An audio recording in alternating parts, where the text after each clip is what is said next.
Sahabat Suara Metropolitan dimanapun Anda berada, khususnya para mahasiswa Universitas Negeri, bahwa pemerintah telah menetapkan pembayaran kuliah itu melalui uang kuliah tunggal. Dari uang kuliah tunggal itu tidak diperbolehkan lagi memungut. Jadi kalian berhak menolak kalau ada pihak universitas negeri, ya, institut negeri, kemudian perguruan tinggi negeri yang masih melakukan pungutan.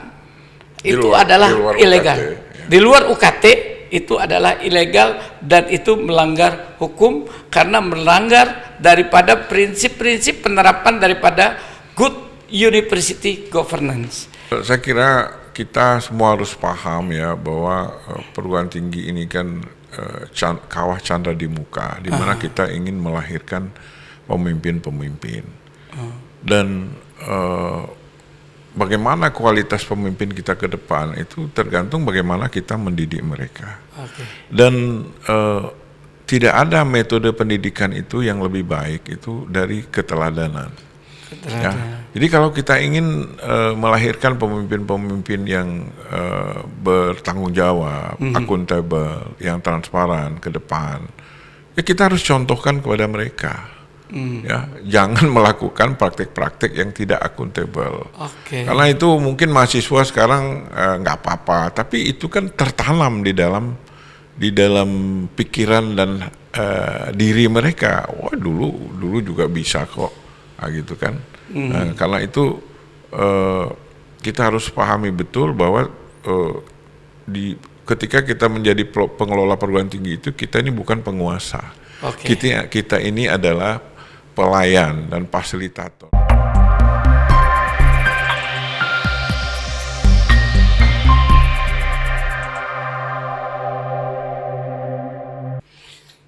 Assalamualaikum warahmatullahi wabarakatuh.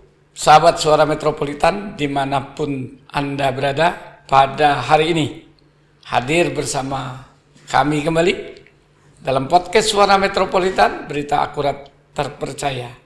Fakta berbicara, bukti menjadi dalil, inspirasi daerah untuk Indonesia. Sahabat Suara Metropolitan dimanapun Anda berada, bahwa kemarin kita juga sempat dikejutkan dengan kejadian, walaupun pada akhirnya diralat kembali dengan naiknya uang kuliah tunggal di perguruan tinggi negeri, sehingga memunculkan berbagai keresahan, berbagai macam reaksi di masyarakat yang pada intinya adalah mempertanyakan tentang esensi daripada naiknya UKT itu. Untuk itu pada hari ini hadir bersama kita Bapak Profesor Dr. Muhammad Siroji PhD di tengah kita. Kita sapa dulu. Assalamualaikum warahmatullahi wabarakatuh, Prof. Waalaikumsalam warahmatullahi wabarakatuh. Ini terima kasih telah hadir kembali dalam beda dengan tema yang berbeda, Prof.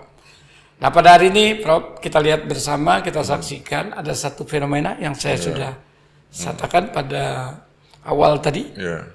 Adanya UKT dinaikkan dan lain sebagainya. Kita lihat nampaknya sekarang ada satu indikasi bahwa pendidikan ini sudah mengarah kepada komersialisasi. Nah, sehingga prinsip-prinsip daripada pendidikan sebagaimana dikatakan untuk mewujudkan perguruan tinggi berkualitas dengan menerapkan good university governance. Nah, dalam perspektif ini bagaimana menurut Prof sendiri? Ya, alhamdulillah ya, keputusan Menteri tentang kenaikan UKT itu dicabut ya. Tapi sebenarnya walaupun sudah dicabut, sebenarnya kita melihat bahwa sesungguhnya para pemegang otoritas pendidikan tinggi di Indonesia ini sebenarnya tidak belajar dari banyaknya pembahasan tentang bahaya dari komersialisasi pendidikan. Ya. Jadi sebenarnya kan sudah banyak sekali penelitian ya, studi-studi yang menjelaskan betapa bahayanya pendidikan tinggi kita tuh kalau terjadi komersialisasi atau industrialisasi pendidikan tinggi. Beberapa tahun yang lalu, tahun 2022 itu ada buku ya yang berjudul Dark Academia ya. Dark Academia. Jadi How Universities Die, bagaimana perguruan tinggi itu sekarat sekarang. Nah ini buku ini berdasarkan riset terhadap perkembangan tata kelola perguruan tinggi di Amerika, di Eropa Barat dan di Australia. Nah, riset ini menemukan bahwa sekarang perguruan tinggi itu dikelola seperti sebuah industri, sehingga dia bergeser dari konsep pendidikan tinggi sebagai public good, ya, sebagai satu hak publik menjadi commercial good, ya, menjadi sesuatu yang dikomersialkan. Nah, akibatnya apa? Akibatnya banyak perguruan tinggi itu kehilangan jati dirinya, kehilangan fungsinya sebagai pusat pengembangan dan diseminasi ilmu. Tapi realitasnya, Prof, saya selah dikit. Realitasnya sekarang ada satu aturan yang ada proses transformasi perguruan tinggi menjadi badan hukum. Kemudian minimal dia menjadi BLU, Balai atau Badan Layanan Umum. Nah ini kan juga mengarah, memang ternyata proses daripada komersialisasi pendidikan ada perangkat-perangkat hukum yang didukung oleh dalam hal ini pemerintah, Bro. Ya, jadi sebenarnya banyak salah kaprah ya di dalam memahami dan menerjemahkan ya. Sekarang kan di Indonesia institusi pendidikan tinggi itu ada 3 kategori ya. Yang pertama PTN, PTN dan kalau di Kemenak itu PTKIN ya, perguruan tinggi negeri dan perguruan tinggi keagamaan negeri. Kalau PTN dan PTKIN ini sepenuhnya ini disupport oleh APBN. Ya. Nah, lalu di atas PTN, PTKN ini adalah PTN BLU. PTN BLU ini sudah memberi ruang kepada rektor ya untuk mengenerate income dari aset-aset yang dimiliki oleh institusi pendidikan tinggi itu, dan rektor diberi kewenangan yang lebih luas untuk mengelola dana tersebut. Tetapi tetap dengan persetujuan Menteri Keuangan. Nah, lalu yang ketiga itu adalah PTNBH, ya, perguruan tinggi berbadan hukum.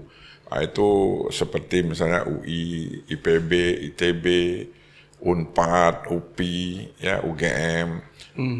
Itu perguruan tinggi yang sepenuhnya itu bebas mengenerate income, cari duit, dan rektor memiliki kewenangan yang sangat luas di dalam pengelolaan keuangan, termasuk misalnya menentukan standar-standar gaji, ya. Makanya di perguruan tinggi PTNBH tersebut, misalnya itu tunjangan untuk dekan itu beda-beda. Dekan yang mahasiswanya banyak itu mungkin tunjangannya lebih besar. Walaupun itu negeri ya. Walaupun itu negeri. Tidak mengacu kepada tunjangan fungsional, tunjangan sertifikasi, tidak mengacu ke situ. Ya, semuanya rektor yang menentukan. Rektor yang menentukan, ya kan. Nah, ini yang terjadi. Jadi sebenarnya maksudnya ya, maksud dari BLU ya, PTNBH itu rektor tuh harus bisa misalnya memanfaatkan aset negara yang dikelola itu bagaimana itu tidak menjadi barang mati ya, tetapi menjadi aset yang produktif. Ya. Nah cuma sekarang kan kemampuan perguruan tinggi di dalam mengenerate income ya di dalam mengembangkan usaha-usaha bisnis, di dalam pengelolaan aset industri itu kan ya tidak semua rektor punya kemampuan ke situ. Akhirnya jalan pintasnya apa? Jalan pintasnya itu adalah mengenerate income dari masyarakat dengan menaikkan UKT. Oke, tapi kemarin ditetapkannya oleh Menteri Pendidikan loh, Prof. Menaikkannya UKT itu. Bukan oleh rektor masing-masing. Mendikbud itu kan memberikan ruang kepada para rektor. Nah, kalau mau naikkan UKT ini, bahkan yang baru itu kan sumbangan pengembangan institusi. Nah, jadi sama kayak uang pembangunan ya kalau zaman dulu. Nah ini kan selama ini kan belum ada nih. Dengan SK Menteri kemarin itu para rektor itu boleh menarik uang pengembangan institusi. Nah sekarang karena sudah dicabut tuh nggak bisa lagi. Nah itu kan praktek-praktek bagaimana mengeruk dana dari masyarakat. Jadi sebenarnya yang dimaksud dengan BLU, PTNBH itu bukan itu. Maksudnya itu seperti misalnya perguruan tinggi rektor itu mendorong kerjasama riset, ya dengan pihak luar negeri. Nah sehingga misalnya riset kalau seorang dosen misalnya dapat kontrak riset misalnya 500 juta misalnya, nah, itu dibuat aturannya oleh rektor. Misalnya minimal 25% untuk institusi, misalnya kan, ya selebihnya untuk dosen yang bersangkutan. Nah, selain riset misalnya dosennya jadi konsultan, ya kan? Itu juga selain dosennya dapat uang, institusinya dapat uang. Karena kaedahnya dosen itu udah aset institusi. Tapi itu kan pada akhirnya berpengaruh, Prof, kepada siapa rektornya. Nah, otomatis pada saat sekarang, misalnya di PTKIN, Perguruan Tinggi Keagamaan Islam ini, Prof, itu atau mungkin di perguruan tinggi lain kita bicaralah kapasitasnya karena Prof juga pernah jadi rektor, pernah jadi direktur pasca sarjana. Nah ini kita lihat bagaimana pada akhirnya kalau memang itu betul-betul dipilih oleh Senat, ya kan? Mungkin kita bisa melakukan proses daripada seleksi yang lebih selektif. Tapi kalau sekarang dengan adanya keputusan Menteri Agama nomor 15 tahun 2019, kemudian yang kemarin juga baru direvisi Menteri Agama, itu kan penentuannya Menteri Agama, Prof. Sehingga mereka yang muncul ini adalah kader-kader jenggot, beda dengan Anda dulu. Bahwa itu dipilih oleh Senat, prosesnya pun berjenjang begitu. Ya, kita ini kan sebenarnya ingin meniru perguruan tinggi di Amerika, di Eropa. Tadi menirunya itu separuh-separuh. Ya, dari segi komersialisasinya kita tiru. Tapi dari segi otonomi kelembagaannya itu tidak kita tiru. Ya kalau di Amerika itu kan nggak ada presiden, nggak ada menteri itu terlibat di dalam pemilihan rektor. Bahkan di situ nama pimpinan itu bukan rektor, tapi presiden. Artinya apa? Pimpinan perguruan tinggi itu berkuasa penuh terhadap institusinya. Bahkan presiden Amerika pun itu tidak bisa mengintervensi misalnya presiden Harvard University. Jadi misalnya begini ya, contohnya. Misalnya kalau hari ini Joe Biden itu misalnya sekretarisnya telepon ke rektor Harvard University. Tolong ya besok Joe Biden mau ke kampus kalian. Itu belum tentu bisa. Kenapa? Jadi presiden Harvard University bisa bilang, oh nggak bisa kalau minggu ini kami lagi ujian semester misalnya. Kalau Joe Biden mau datang, mungkin bisa kita atur jadwal minggu depan gitu kan. Jadi demikian besar otonomi perguruan tinggi di situ, dan yang mengangkat presiden ini ada namanya Board of Trustees. Board of Trustees itu ya kalau di PTNBH kita itu semacam wali amanah. Nah, wali bukan senat ya? Bukan. Senat itu senat akademik. Urusan-urusan akademik. Tapi urusan pimpinan perguruan tinggi itu yang memilih itu adalah Board of Trustees. Nah, persoalannya board of trustees ini ada orang-orang yang kalau di Amerika itu, kalau saya lihat ya, yang lah bosan menjabat, lah bosan kayo, lah duitnya tidak berseri, tidak ada kepentingan, anak-anak menantu sudah sukses semua. Jadi mereka betul-betul memikirkan bagaimana membesarkan institusi ini. Sehingga di sana itu rektor itu dipilih itu need base, berbasis kebutuhan. Ya kan? Nah, selipnya kita di sini. Nah, kalau kita ini pakem ya. Jadi misalnya rektor itu harus guru besar. Ya kan?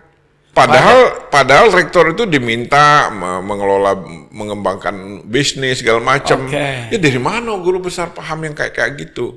Ya kan? Artinya kalaupun harus guru besar, harus dicarikan guru besar yang punya kompetensi. Harus di situ, gitu kan? Tapi sekarang fenomena yang ada kan, Prof, seperti yang dikatakan oleh Hidayat Nata Atmaja di dalam bukunya Hanacaraka Alfabet Ilmu Pengetahuan, bahwa yang sekarang, ya mohon maaf itu Prof, bahwa profesor-profesor itu tidak lebih dari interpreter dan hanya menganukan rujukan, sementara temuan-temuan mereka itu nggak ada.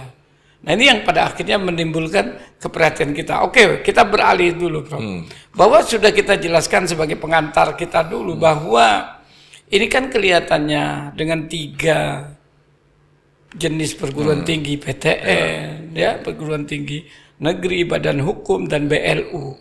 Laju ini kira-kira apakah tidak ambigu dengan Undang-Undang Nomor 12 tahun 2012 tentang prinsip-prinsip yang diterapkan dalam GUG atau Good University Government ini? Ya sebenarnya kalau diterapkan secara benar, misalnya bisa sejalan. Misalnya ya kalau dalam Good University Government itu pengelolaan perguruan tinggi itu harus transparan. Transparan. Transparan, harus akuntabel. Betul. Ya, harus tanggung jawab. Itu kan. Harus independen, harus adil. Kan gitu sebenarnya. Sebenarnya kalau diterapkan secara benar ya itu bisa, tapi persoalan kita kenapa itu seolah-olah menjadi skema untuk komersialisasi. Ya karena itu tadi kapasitas perguruan tinggi kita di dalam mengenerate income dari non UKT itu masih lemah. Ya kan? Kenapa? Kalau di universitas-universitas top di dunia, sumber dana terbesar untuk perguruan tinggi itu adalah dari hasil riset. Hasil riset. Nah, kita ini kan kita sangat lemah. Perguruan tinggi kita ini umumnya ini masih teaching university. Masih seperti sekolah gitu kan, kuliah, belajar, ujian. Risetnya masih sangat kurang. Jadi budaya riset kita masih lemah. Coba lihat anggaran riset kita berapa. Lalu para profesor kita kan yang riset itu berapa persen? Kenapa? Ya karena mereka dituntut riset tapi tidak difasilitasi risetnya. Nah, saya sering bikin contoh misalnya, kenapa misalnya di dalam World Class University Ranking, ya ranking universitas dunia itu kalau Pak Wijaya baca top 20-nya 1 sampai 20, itu di dalam 20 itu ada 2 universitas di Singapura masuk. Ada 2 universitas di Jepang, ada Korea Selatan. Selainnya Amerika, Eropa. Itu kan. Kalau universitas-universitas top kita ini, UGM, UI, itu rankingnya masih di atas 300 dunia. Ya kan? Nah, persoalannya bagaimana Singapura membuat Nanyang University itu bisa masuk berjejer dengan universitas top di Eropa dan Amerika. Salah satunya itu adalah mengembangkan pola riset university. Nah, jadi mereka itu kalau meng-hire, ya, mengontrak seorang profesor, targetnya apa? Targetnya itu riset. Sehingga kalau profesor di Singapura itu tiap tahun itu misalnya diberikan berapa 6 sampai 60 juta dolar. Ya kan? Dia dikasih laboratorium, ini labnya, ini dananya, dan semua mahasiswa pasca sarjana itu adalah menjadi bagian dari tim riset profesor. Bayangkan, Ya kalau mereka punya 10 profesor, ya mereka punya 10 profesor, masing-masing profesor punya tim riset misalnya 25 orang, itu sudah hampir 300 orang bergerak melakukan riset. Dan kalau masing-masing anggota tim riset ini punya satu publikasi saja, ya di Scopus, itu setiap tahun mereka ratusan jurnal Scopus. Ini yang membuat mereka, belum lagi kita bicara temuan-temuan mereka yang dipatenkan dan lain sebagainya. Karena betul-betul berdasarkan riset. Nah, jadi kalau kita bicara bagaimana membuat universitas kita ini bisa mandiri, kalau saya setuju lah, karena aset di perguruan tinggi itu kan besar sekali. Ya, tapi itu ideal ya. Idealnya begitu kan, Prof? Ya. Persoalnya guru besarnya itu, profesornya itu lahir dari proses ideal juga. Ya. Tapi dalam fungsi yang serba komersial, mau masuk ke Scopus ada nilainya puluhan juta. Ya. Sementara yang dibutuhkan untuk menjadi guru besar itu 3 atau 5 tulisan. Nah, kalau satu tulisan itu harus membayar. Kalau nggak bayar nggak bakal, ya kan? Ini sudah butuhkan rasio, harus bayar. Taruhlah berkisar 20 sampai 35 juta. Berarti kalau kali 5, berarti ini sudah investasi. Otomatis ada yang lahir ini mungkin mempengaruhi juga kualitas dari guru-guru besar ini, Prof. Karena mereka hadir dari komersialisasi itu tadi. Nah, itu gimana kira-kira, Prof? Ya, ini kan itu yang disebut dengan istilah dark academia itu tadi. Ya, jadi dunia akademik yang gelap, yang nggak jelas ini kemana. Dan ini terjadi di seluruh dunia. Ya, artinya ini terjadi seperti di Amerika, terjadi juga di Eropa, sehingga akhirnya para profesor pun akhirnya kan menjadi tukang-tukang tukang-tukang riset gitu kan, ya seperti itu. Sehingga persoalan perguruan tinggi sekarang ini kan mana perannya di dalam mengatasi persoalan-persoalan bangsa. Betul. Misalnya. Ada lagi, Prof. Ya, kita baru melewati Pilpres. Ya. Ada seorang guru besar, ahli tata negara. Ya. Dia berbicara sore ini karena dia ikut partai politik, berubah pendapatnya itu. Lalu integritas keilmuannya, integritas moralnya di mana? Jadi jangan salahkan, pada akhirnya masyarakat juga tidak mempercayai guru-guru besar yang tipologinya seperti ini. Nah, ini dalam rangka akuntabilitasnya nih seperti apa? Ini seperti penyakit jaga, Prof. Di antaranya yang Gok tadi ini, responsibility-nya bagaimana, kelihatan independensinya tidak ada ini. Nah, ini gimana, Prof? Ya, akuntabilitas itu kan bagaimana perguruan tinggi mampu menjawab standar, memenuhi standar dan kebutuhan masyarakat. Ya kan? Nah, kalau kita bicara akuntabilitas perguruan tinggi itu kan pasti semua sivitas akademikanya. Ya. Bukan cuma rektor, para profesornya, para dosennya, para mahasiswanya. Ya kan? Apa yang diberikan oleh para profesor kita kepada masyarakat?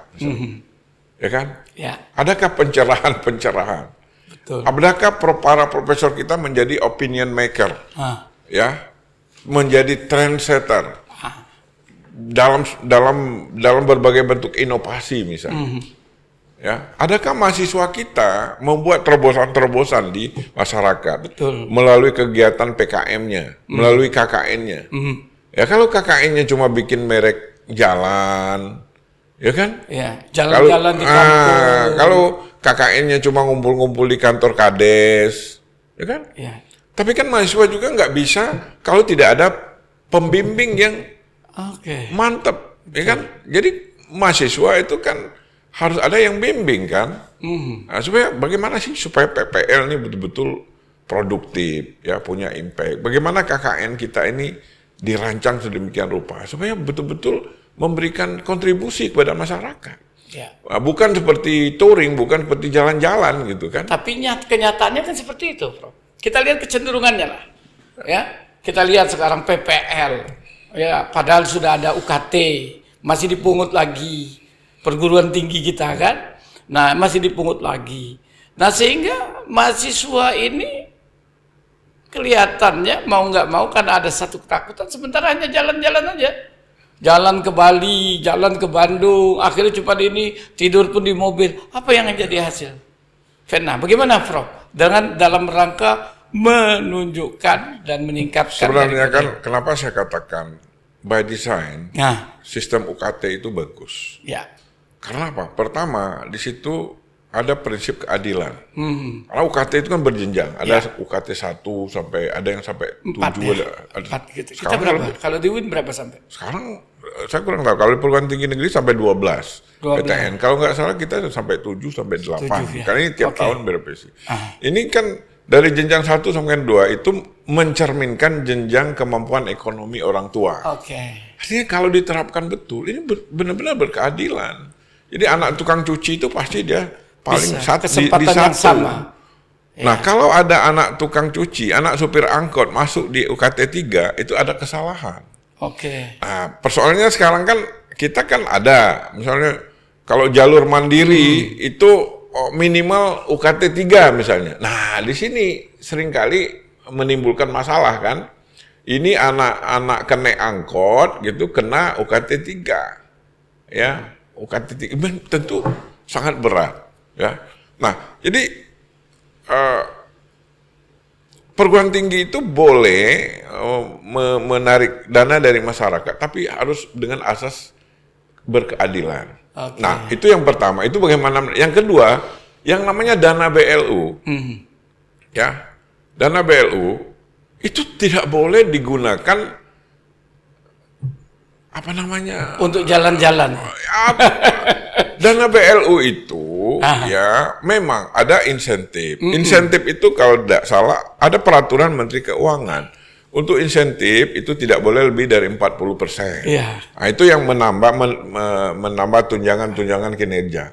Tapi sisanya itu adalah untuk support operasional. Jadi sebenarnya perguruan tinggi yang sudah BLU itu tidak boleh ada penarikan dalam bentuk apapun. Nggak boleh.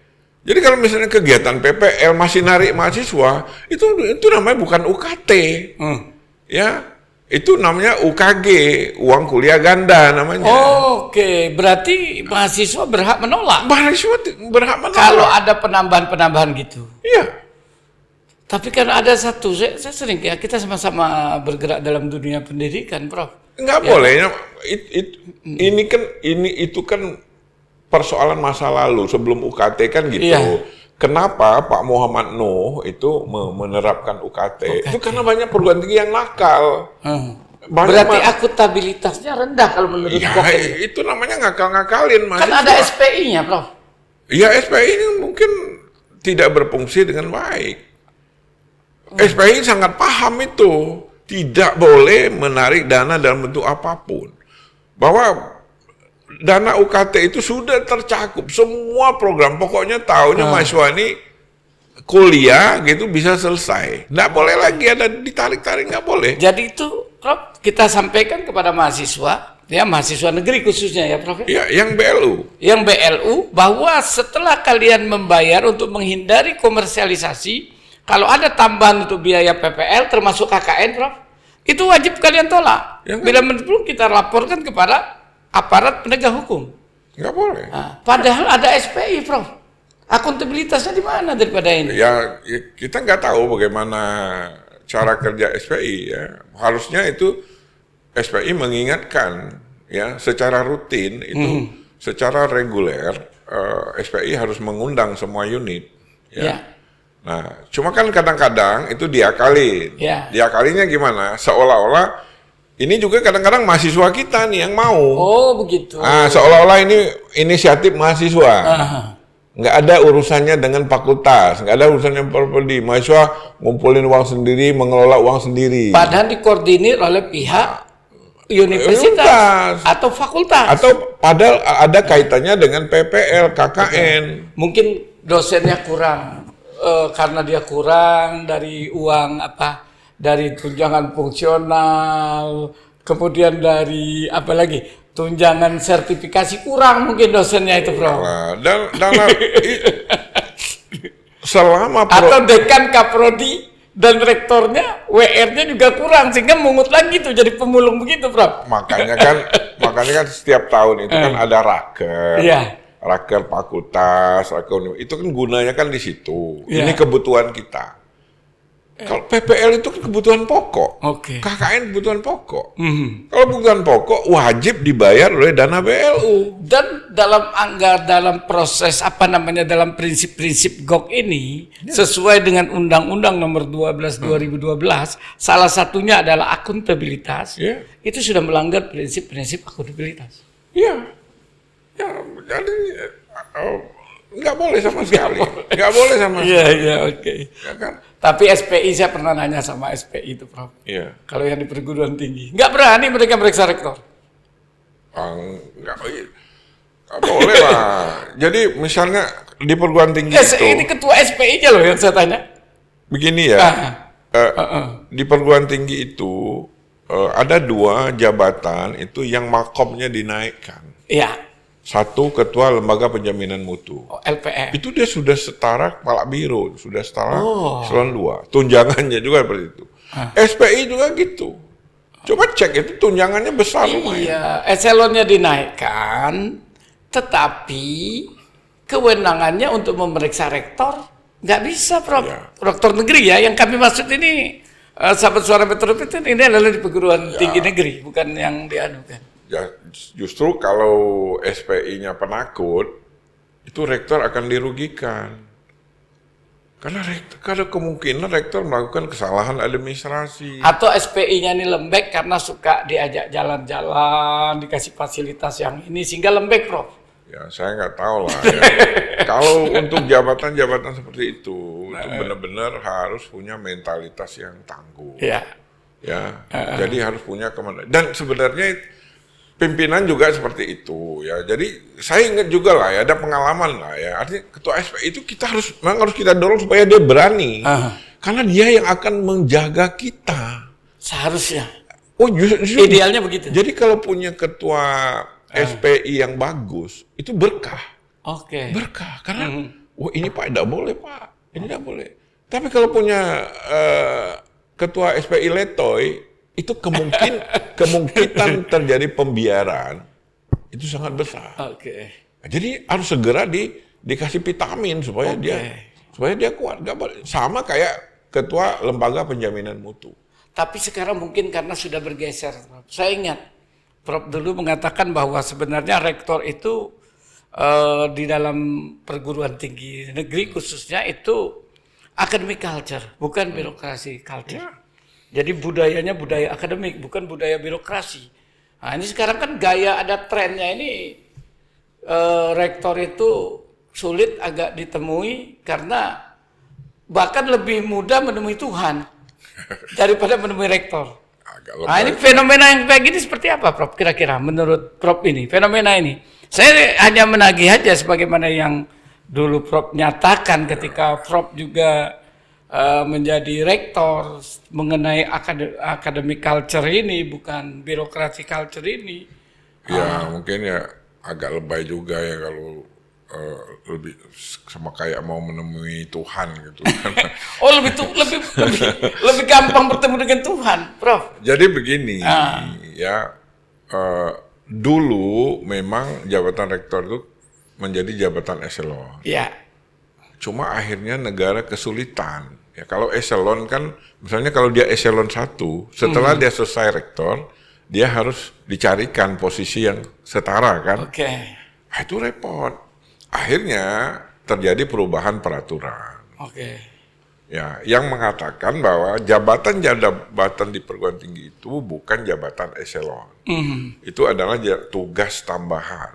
Oke. Nah, karena dia tugas tambahan, memang fasilitasnya mungkin disetarakan dengan eselon.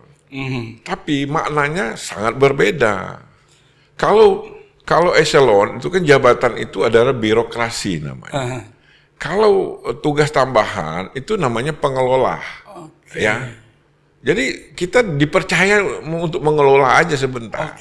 Kalau birokrasi itu kan ada struktur, ada hubungan, itu hubungan atasan bawahan. Kalau tugas tambahan itu nggak ada. Jadi kalau di perguruan tinggi, ya para profesor, para dosen itu bukan bawahannya rektor. Bukan bawahan. Bukan. Tapi sekarang Itu kelihatannya justru dekan takut tuh, karena takut diresapel. Mereka ini adalah stakeholder. Stakeholder yang harus difasilitasi, dilayani oleh rektor sebagai manajer. Ya kan? Apa kebutuhan para profesor supaya mengajar dengan baik, ya supaya penelitian dengan baik, itu yang harus dipikirkan oleh rektor. Apa yang diperlukan oleh dosen, apa yang diperlukan oleh mahasiswa. Makanya leadership style-nya, gaya kepemimpinan di perguruan tinggi nggak bisa kepemimpinan yang otoritarian. Nggak bisa kita sok kuasa gitu. Saya enggak, kita itu bukan atasan kok.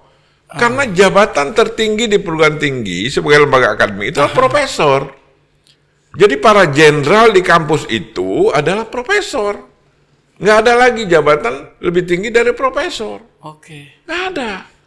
Ya makanya kalau di kampus-kampus di Eropa, di Amerika, itu kalau mahasiswa misalnya mau minta beasiswa, mau ikut seminar, itu kalau disposisi dekan itu nggak laku. Tapi kalau kita malah disposisi dekan. Karena kita masih birokrasi. Tapi memang karena hukumnya. Ya karena peraturan kita memang beda. Karena rektor itu kan perpanjang tangan dari dirjen. Atasannya kan dirjen, menteri. Nah, kalau di Eropa, Amerika nggak ada. Rektor itu ya bertanggung jawabnya ke Board of Trustees. Nah ini yang saya katakan tadi, dari segi komersialisasinya, itu kita mau meniru mereka. Tetapi dari segi tata kelola kelembagaannya kita masih jauh. Nah, itu sebabnya kenapa kita ini pasti ada konflik. Ya, pasti ada konflik gitu.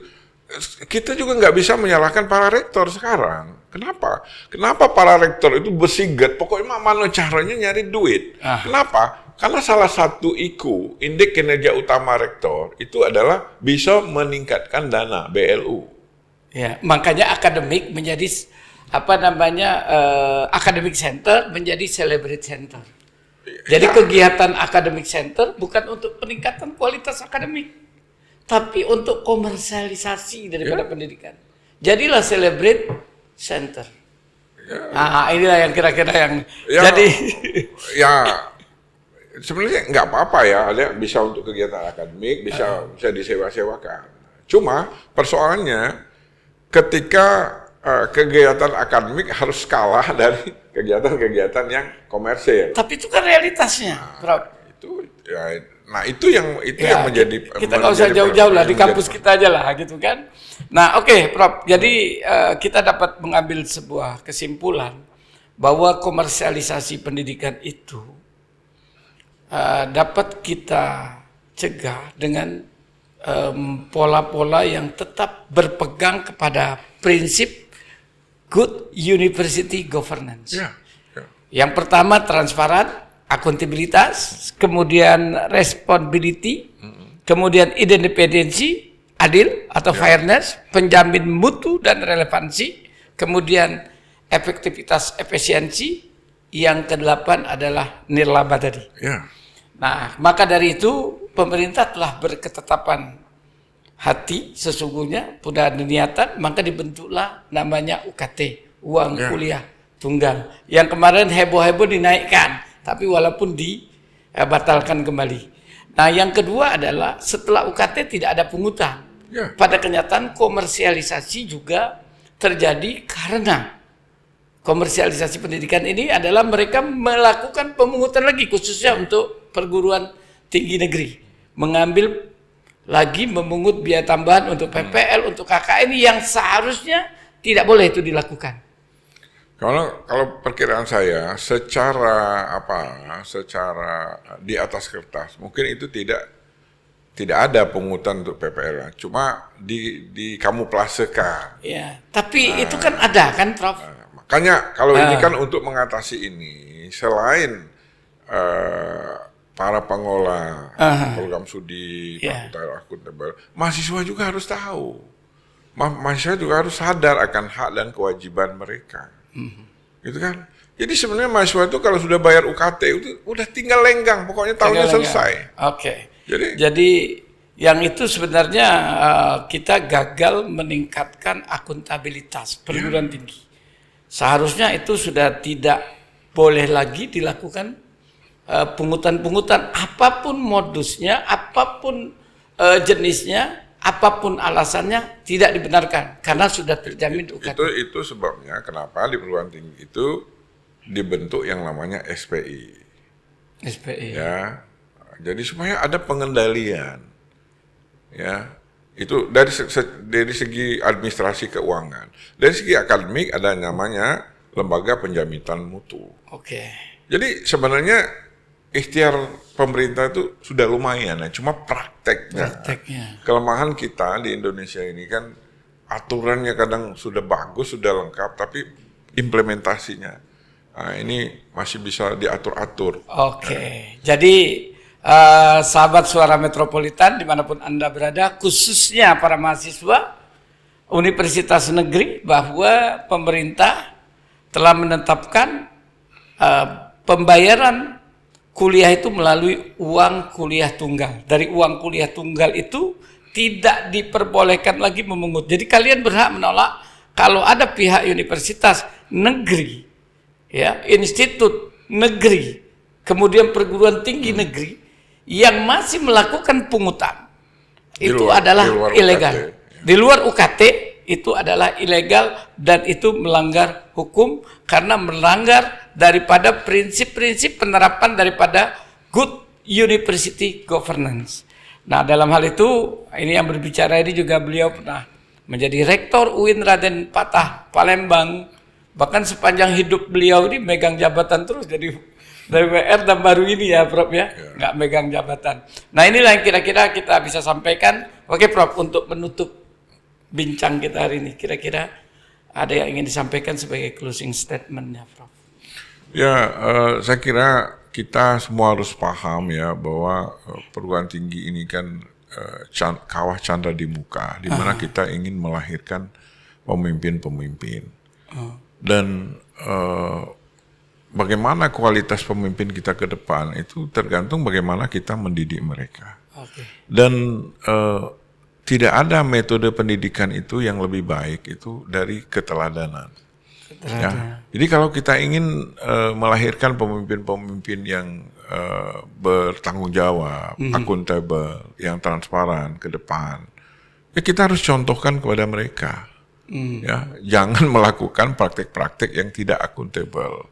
Karena itu mungkin mahasiswa sekarang nggak apa-apa, tapi itu kan tertanam di dalam pikiran dan diri mereka. Wah, dulu juga bisa kok, gitu kan. Nah, karena itu kita harus pahami betul bahwa ketika kita menjadi pengelola perguruan tinggi itu kita ini bukan penguasa. Kita ini adalah pelayan dan fasilitator. Siapa yang kita fasilitasi itu para stakeholder kita. Stakeholder internal yaitu para dosen, para guru besar, para mahasiswa ini stakeholder utama, dan stakeholder eksternal kita itu adalah para pengguna lulusan kita. Mereka itu mengharapkan lulusan kita ini bisa apa? Nah, kita harus siapkan supaya lulusan kita tidak menjadi pengangguran. Nah, itu seperti itu. Jadi saya kira itu ya. Terima kasih Prof. Sahabat Suara Metropolitan dimanapun Anda berada, saya kira kita cukup bincang podcast kita hari ini dalam podcast Suara Metropolitan, berita akurat terpercaya, fakta berbicara, bukti menjadi dalil, inspirasi daerah untuk Indonesia. Salam sejahtera untuk kita semua. Assalamualaikum warahmatullahi wabarakatuh. Waalaikumsalam. Terima kasih Prof. Terima kasih Pak Uji.